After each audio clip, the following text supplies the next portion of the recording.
I finally saw Eddington, and here are my thoughts. I do regret not seeing this in theaters. I don't know what I was thinking waiting this long. But yeah, spoilers ahead. Let's get into it. And I'll give my rating at the end, by the way. So, this is a very extremely top-tier divisive movie, and some other content creators who I do respect, whose opinions I respect, absolutely shat on it. And I'm talking to you vets. But I don't know if we're watching the same movie, man. It was fucking amazing. I'm not going to go scene by scene. I'm just going to wing it, but I'm not going to stay in sequential order by any means. Okay, let's start with the initial protest scene. I think that was a work of screenplay magic, dude. I don't know what the hell is wrong with me, but I love anxiety-inducing sequences like that. Probably why Uncut Gems and Birdman are some of my favorite movies of all time. And I absolutely adore The Bear, especially season 2, episode 6. So, I don't know, something about that scene really stuck with me. And I'm not a very political guy by any means, almost not at all, but I didn't think I was going to like this movie because of it, but I kind of found myself at different points of the movie feeling like each side was the villain. And that was totally intentional by Ari Aster. He's not trying to pick any sides. And in a sense, it was showing us that no side is the right side. They're all doing wrong. And especially because the final shootout scene, we didn't know who the terrorist group was. It's showing that people are kind of just causing chaos just to cause chaos.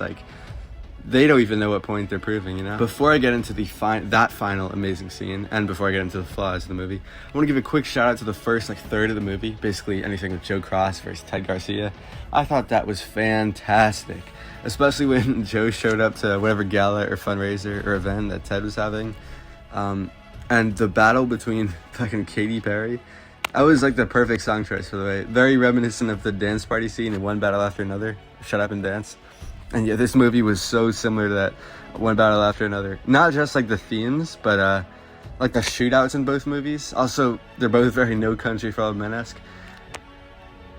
I'm having a terribly hard time picking between the two. But hey, I've only just seen editing. Ain't no recency bias here, but a bunch of things I want to talk about. First, yeah, so I think the ending wasn't good, honestly. I think it should have ended after the shootout, after Brian saves Joaquin Phoenix, and they show the social media post. And when that's finished, done. That's it. That's the movie. It's showing that all the events of this movie, all the crazy shit, everything that happened is shrunk down and subject to just another social media post that they're scrolling through.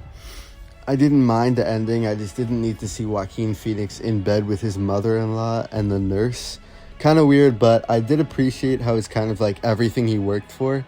It's his crazy conspiracy theorist mother-in-law that's speaking for him as a mayor. But the ending didn't ruin it for me by any means. It's still fucking fantastic. And yeah, this movie is very 2020. There's no denying that. And anyone who thinks it was misrepresented or unrealistic, did y'all live through COVID too? Was it just me? Maybe some scenes weren't realistic, but what about the first third, okay? But yeah, so Eddington, it's a 9 out of 10. I just wanted to get up here and talk about it. It's a goddamn journey. A 3-hour movie shelled into a 2, so let me know what you guys think and comment below.